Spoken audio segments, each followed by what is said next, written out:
All right, welcome. Thank you so much for yet another great conversation about the hospitality industry and earth-friendly events. Today, we are welcoming Tina Johnson. Tina Johnson is the director of the National Black Environmental Justice Network. Tina, thank you so much for joining us today and talking to us. Yeah, it's nice to be here. Thanks, Jenny, for having me. Thanks. Well, so just to kind of kick the conversation off, what is the National Black Environmental Justice Network and what do you do there? Yeah, so the National Black Environmental Justice Network is a network of, primarily we are grassroots campaign focused organization with boots on the ground, but we also have members that are individuals or professionals that either work in climate, environmental justice issues or are concerned about those issues, and really focused on the African American or Black diaspora around the issue. So we're the only national Black environmental justice network that focuses on this work from this perspective at the national level and spans across the US and Canada. Actually, we have some members there as well. And our focus really is to elevate the understanding of environmental justice as it pertains to the way in which our systems impact the environments that we all live in. And so environmental justice is not a monolithic movement or issue area. It actually encompasses every imaginable issue you can think of, from health to education to human rights to international solidarity to social justice, police reform, because rooted in environmental justice, its name is environment. And so it's really focused on the environments that really is where we all participate in our daily lives. It's where we work, live, worship, play, our natural environment as well. And I direct the network and coordinating the efforts of its membership and really trying to galvanize the boots on the ground work or the community campaign focused work with the policy end of the work that we want to influence. The overarching goal is really to put an end to oppressive systemic processes or systems that prevent everyone in the US in particular from having access to the quality life that they want to have in their communities, and really trying to really figure out a more fair way, a more equitable and just way to create a system that actually works for everyone. When was the network created? It was started actually in 1999. And it was started out of a need to address the toxic pollution that was being just poured on, figuratively and literally, on communities in the Gulf South in particular, but in other marginalized or low-income communities where primarily people of color, Black people, live. And so it was started by folks who really wanted to answer the call to end environmental racism. And from that comes environmental justice. I was going through some of the principles that are outlined on the website, and one particularly, the fifth principle, stuck out to me, of just defining how environmental justice affirms the fundamental right to political, economic, cultural, and environmental self-determination of all peoples. That really resonated with me because I think it beautifully articulates that intersection of all of the things that you all are addressing in one sentence. Has there been any challenge? I mean, obviously there's been lots of challenges, I'm sure, but have you seen any cannibalizing anything else? Like, are there specific aspects that you find to be deemed as trade-offs? One has to occur and the other has to suffer, or vice versa, that you've seen as kind of like that biggest conflict while you're addressing all of these issues at the same time? Yeah, I think one of the principle that you just quoted is, from the principles of environmental justice, which came out of the first it's such a long title, the First People of Color Summit. And so they spent a lot of time working on these issues and coming up with these 17 principles, which was because there were so many things happening that was really taking away the power from the people. And to answer your question, I think the reason why those principles are so strong, they resonate even beyond the environmental movement when you read those, is because you can really see where folks want to be clear, we have a right to self-determination. And the reason why we want this to be understood is because oftentimes industry takes a lot more space than communities. And so you see that in the permitting practices that we have in the US, which communities are given allow permitting to go to industries that pollute. So if you go into Louisiana and you're in the petrochemical corridor, which is, oil extraction based economy, most of those sites are nestled in communities where Black people live, or have been traditional legacy communities that have been there since the end of slavery or during slavery even. And so I think one of the conflicts is consistently, and I think that's across the board, it's where do communities' self-determination actually become as as much valued as industry's right to earn money or to have access to grounds or land that belong to people and belongs to people who can no longer use it because it's been contaminated or it's been given to them to build bigger industry for money. So I think that that's one of an issue if you were to look at it from a community perspective. And then I think the other one is just whether or not policy ever reaches to the level of meeting the needs of community.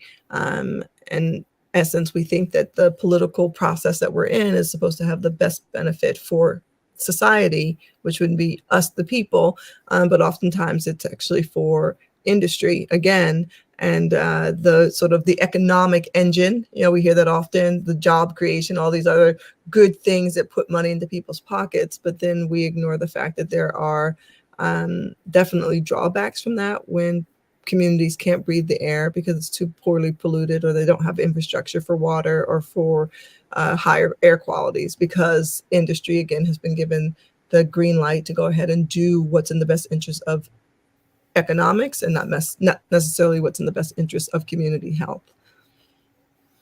Do you think crafting policy is the main way that those regulations have to be enforced? Like it has to be mandated by policy and the government to be effective? Or do you think that and it could be both, but do you think that it's also a community driven effort that as a community, you share your voice and share support for one another to protect those that may not have a voice that's as loud as an industry or as loud as another group? Yeah, in an ideal world, our policies would reflect our moral compass when it comes to caring for one another and creating environments that are equitable across the board. Unfortunately, this is not the way our systems in the United States have been designed, right? Like from the very beginning, they were never designed to include everyone. They were really focused on educated white men. They were very focused on landowners. So even if the U.S. was only focused on just say the white population and there was no other group of people there would have been a group of white people who would not have access to land or policies that would have reflected their needs because they didn't meet the criteria of who the country was designed for. So the policy in an ideal world would really reflect the society in which we say we want to have available to everyone. And therefore you wouldn't need to have folks pushing from their community level to have a more just and equitable permitting process or rules and regulations, because that would be built into the way in which we govern. And because that's not the way it's built, you need that outside pressure. You need the community to really have the voice to push even further for what is equitable, what is just, and what is fair.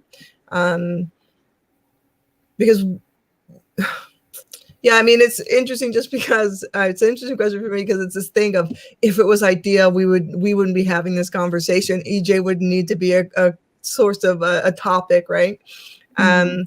And so it's like this is sort of the moment, I think, right now, and what we're seeing in the US over the last year or so, where we have to ask ourselves that question: do we want to govern in a way that really gets at what the needs of the society needs, and that the vehicle by which we meet that or sort of support that is through industry or the development of infrastructure or the development of jobs that create a green future or a newness to the way we are, and that somehow balances each other out in a positive way. That in essence would be the ideal. So if we get towards that, then we've done something really great.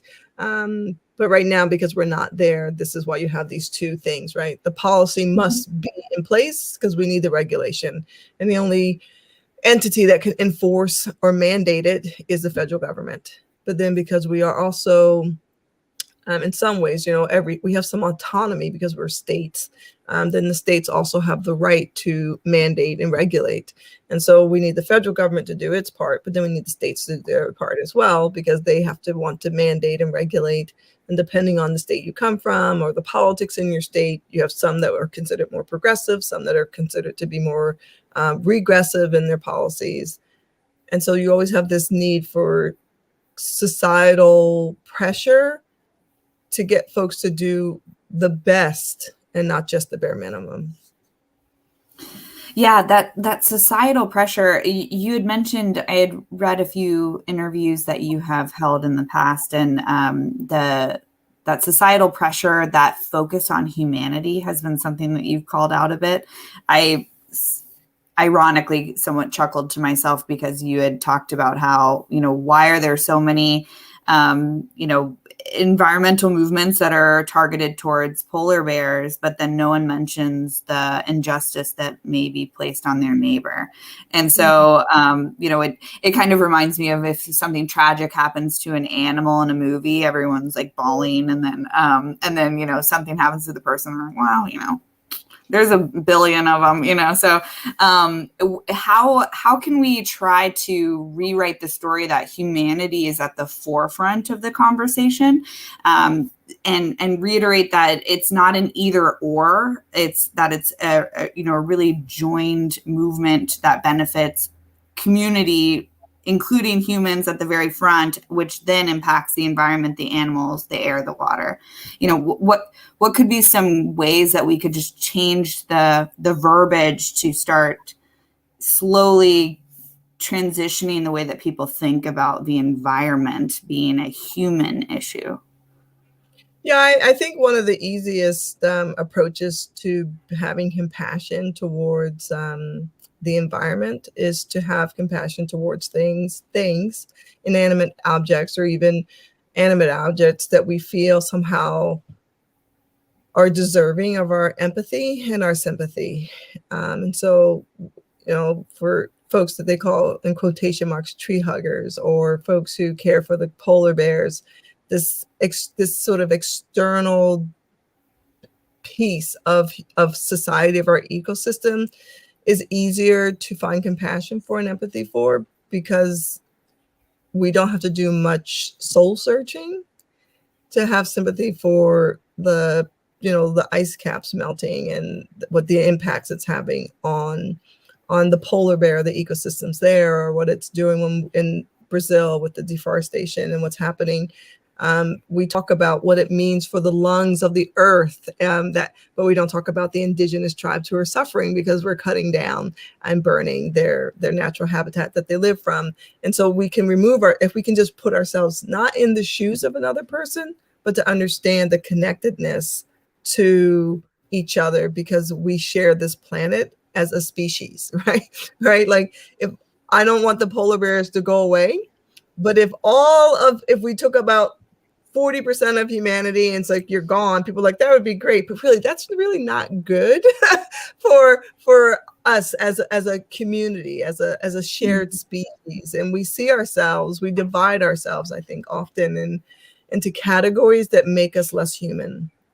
And when we do that to one another, we make it impossible for us to see the interconnectedness that we share in the struggle for equity, in a struggle for access that allows for there to be a commonality of understanding of what it means to be human and part of the same species. We lack the empathy because we can't see each other, ourselves and one another.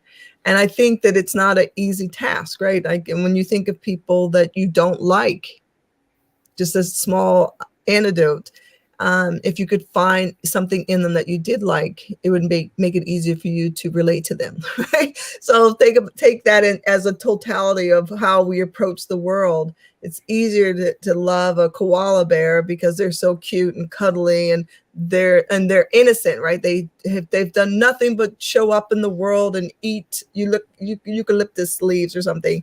Mm-hmm. And for us as human beings, we look at it and go, this person hasn't done this or this person hasn't done that. Suddenly we find a lot of things that make us distant from each other.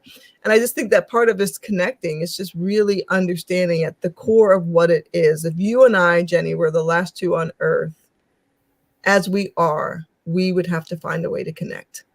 Mm-hmm. And we are but it shouldn't have to be you and I, the last two people on earth, to find a way to connect. We should be willing and open to finding that now, and really understanding the constructs that make it seem like there's such a great divide between us, that they're actually constructs. They're not real divisions or obstacles that connect us, that we can deconstruct them, we can get rid of them, and we can create for ourselves the connections that provide us the opportunity to be more compassionate, to be more forgiving and open, and to see each other. I think that's one of the biggest things. We don't see each other. We look through each other or past each other, but we don't look at each other. And I think that's also a really big deal. For me, that's what I think. For me, one of the biggest challenges. If we can get to that, then we can talk about anything. Right. Going off script a little bit, just from a personal side, have you always come to challenges with this type of energy where that you're looking for the connectivity and the positive, the connections between how these different complex issues are coming together and how you can bring it together? Have you always addressed challenges like this personally, or has this been something that you've come to through the work that you've done? No, it's I would call it my practice. Okay. It's my individual practice with myself. If I meet, like, for me, it is really anything that I do in my life work-wise, I can really look at it from a microcosm perspective, and then put it into a macrocosm and go, okay, these are the exact same things. There's different content, maybe different context, but really there's so much similar here in the way I'm reacting to something or engaging with someone. If I meet someone that doesn't, rub me the right way, I ask myself, why? What is it about me in this interaction with this person that makes me feel like they're rubbing me the wrong way? And I have to sit with that. And I have to think about that, like, what's going on. And so having that deeper interaction with myself is really important for me to show up in the world. And I'm a very critical person. I'm very intentionally thoughtful and reflective. I ask lots of questions, to the chagrin of many people.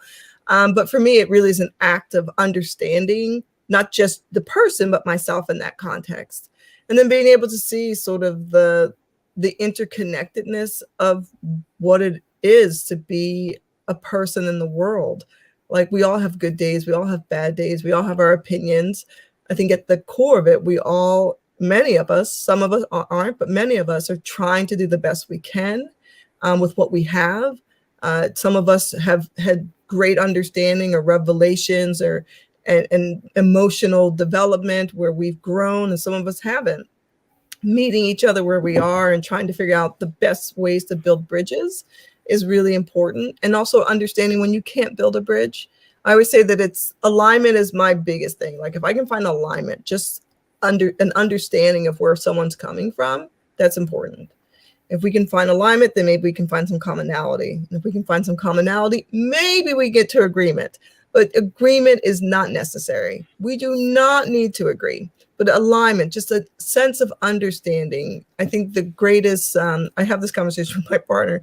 I want to be heard. And of course, if you're in a relationship, you're like, I am listening. But Like if we feel like we're heard and seen, even if we don't agree, we feel seen, right? We feel like the person values me enough to at least listen to me, even though they don't agree with me. Sure. And vice versa, right? Like that has to be the exchange, because at the end of the day, we do not have to agree, but can we at least find alignment around understanding each other and where we come from? And then sometimes you do realize, oh, we do have some common things that, lead us somewhere that maybe there's one agreement, but maybe there's nothing, but there's enough that we can develop some sense of respect for each other. Even if we don't like each other, like it's the thing, like these things are not requirements. Liking each other agreement is not required, and not a requirement to find alignment in which you can find compassion and understanding. Those are things, they're not exclusive. So I live my life that way. And and that's how I approach it. Like at the end of the day, the work that we all do is important. But it will go on. It's how what we contribute and how we show up for the work that we do, whatever it is, that matters, I think. Some of us will be fortunate enough to work till we're retired. Some of us might not make it there. I mean, every day is a gift. So it's sort of this thing of, what are we waiting for? I don't know. Yeah. No, that's beautiful. Is there something about this network and this work that you all are contributing towards that has surprised you, that was somewhat unexpected?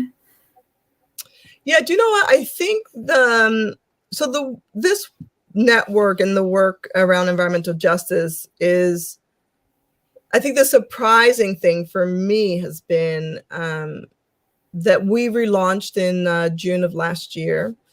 And as we relaunched the network, a lot of things came into alignment, right? Like there was, the horrible summer of police brutality, and then you had COVID, and then when you had a presidential candidate who was like, we want to talk about environmental justice. And environmental justice, as I said earlier, encompasses this interconnectedness towards all of these issues that in this moment, in this time when we're facing such challenges around racial inequality, social inequality, economic inequality, that environmental justice has risen to the top in a political way to really begin to talk about how do we create transformative change, looking at how we address the impacts on communities, and not just like Black communities or other minority communities, but also, poor communities in the Low Country or in the Appalachia. I mean, this is really a movement or a space that really galvanizes people who understand that at the end of the day, our systems don't work for all of us. And if it doesn't work for all of us, then if it doesn't work for the majority of us, then all of us are suffering. And so I think that just seeing how it's become, in this moment, a really important part of how this current administration will govern, and what's possible at the state level with the infrastructure stimulus package, the Build Back Better plan that Biden has rolled out, what that means state by state, region by region, and even when you get into municipalities and being transformative. I mean, the opportunities for it to be really transformative in a deep way is really something that's very special at this particular point in time in our country. Because EJ has been around for over 30 years, right? This is not a new concept or a new movement or a new space, but it's now at a place where it's actually taken root and can do some really wonderful shaping, because it touches everyone's life. It's not one group, but every person's every person's life is touched by this. So that's what I think is I wouldn't say surprising, but I think it's the most compelling part of this work, and environmental justice overall. Yeah, I really want to then now dive in more on that, how it's a unanimous issue, how it affects everyone. A lot of the members of this audience that are streaming this video and reading the blogs are in the hospitality industry specifically. My mind, as I'm planning events or thinking about ways to create experiences that lead to a goal, I think about having diverse speaker lineups, utilizing, Black-owned vendors, Black-owned businesses as your vendor suppliers, your food supplier, offsetting your emissions from the event and any of the travel, offering discounted admissions for students or first-time attendees, or anyone that may have originally been excluded from the conversation. So I think about that as ways to support a more inclusive and aware community when it comes to events. But how could we, as event professionals and hotel owners and caterers, how can we help support the movement of the network and, really highlight the work that you are doing, since we as professionals interact with thousands upon thousands of people? A convention center might see millions of people walk through their doors in a weekend. So, how can we contribute to what you all are doing in a way that can add value? Yeah, I think that one of the things with our network, because we're a national network, we have folks across the country. And so I think if you are in this field or in this industry, and something you said just a few minutes ago, it's sort of connecting to the folks in your community, right? Like there are folks in the community that are doing really amazing work, who are really trying to engage to make wherever your business might be located or wherever your events are happening, they're there in those communities. And it means some intentionality around what it is and how it is you want to connect and show up to build relationships. And so it's easy to say, oh, write a check, right? Like, oh, you can donate or have a fundraiser. Those are really, and they're important, because funding is not everywhere. It's not abundant for everyone.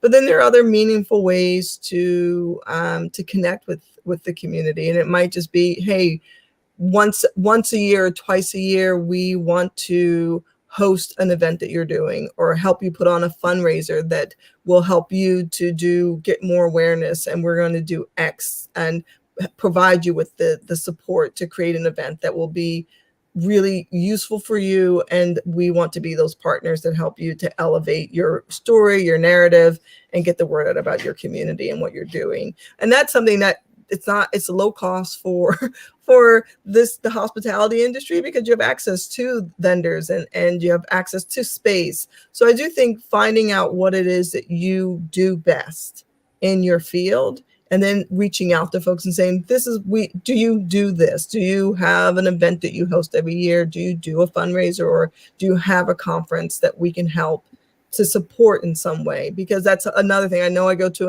attend a conference in Louisiana once a year. It's called the HBCU Consortium on Climate Change.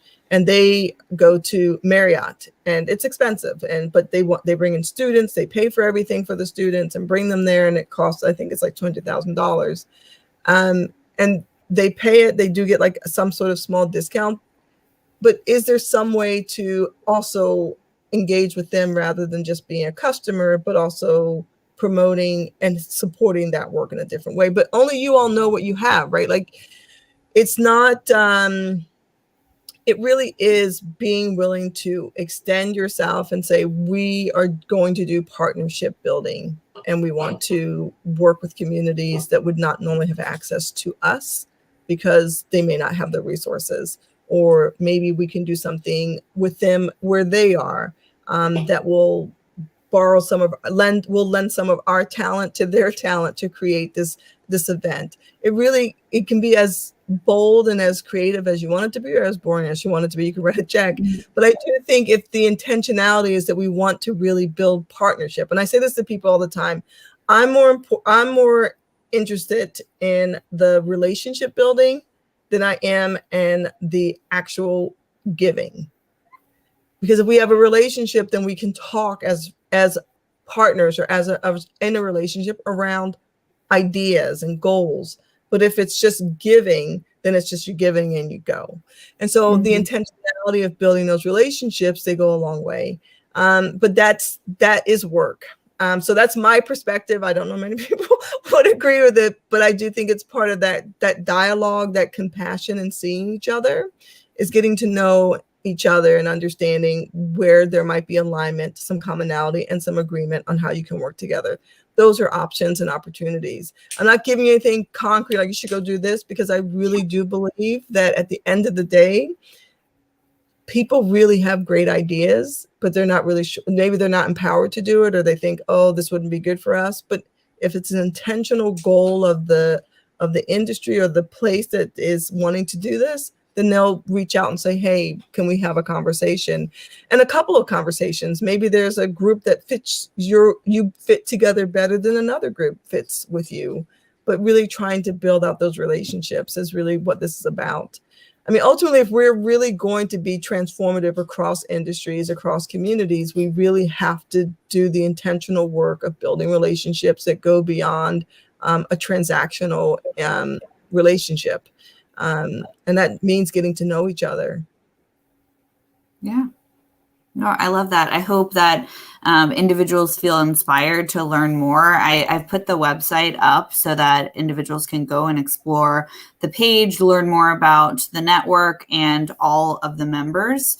Is there anything that you would like to leave the audience with outside of taking time to reflect on our own biases that we might bring to interactions with humans? I think that that's a huge takeaway when we from this conversation, that when we interact with one another, we really need to be mindful of the emotions we might be experiencing so that we can understand ourselves more and then grow from that awareness. And then also just being creative. I love that call out. Is there anything else that you feel would be a great place a great time to share, a call to action or anything else upcoming that you want to share? Well, I would just leave it on this note that, we are each in our own way doing our best. Sometimes our best is enough. Sometimes it isn't enough. We've all been there. But the idea is that I always say that, my only perfection is my imperfection, and that we are all works in progress. And so I would just say, one of the things I love about the hospitality industry is the fact that people have decided they're going to go into an industry where they're going to be of service, and they're going to engage in creating an experience and opportunities for people to have an experience. And that's part of the work that all of us do. If you think about it, like I consider myself a steward or servant of the work that I do. And so I just think that you all have a really good foundation for building community and building strong relationships and being a vehicle by which you can connect people and be connected to people, and just to really see that in the work that you do and in this opportunity that you have in this moment to really be ambassadors, even more so than the folks in this industry already are. But it's a special industry when you think about it. So that's all I have. That's all I would say. That's my only call to action. Say yourselves ambassadors to this world, because you are. Yeah. Well, I thank you. I think that there's a lot of individuals that are looking into ways to be more conscious in the events and experiences that they're creating. And so this is a great opportunity to iterate and, reflect and then partner and grow those relationships. I'm excited to see how that relationship evolves. I hope that this is the first of many conversations that you and I have. And we should just continue to find ways to support each other and keep growing that partnership. It's really important. Yeah, I would love that. Thanks, Jenny. Yeah. All right. Awesome. Well, thank you so much, Tina. I appreciate your time. Yeah, thanks for having me. Thanks.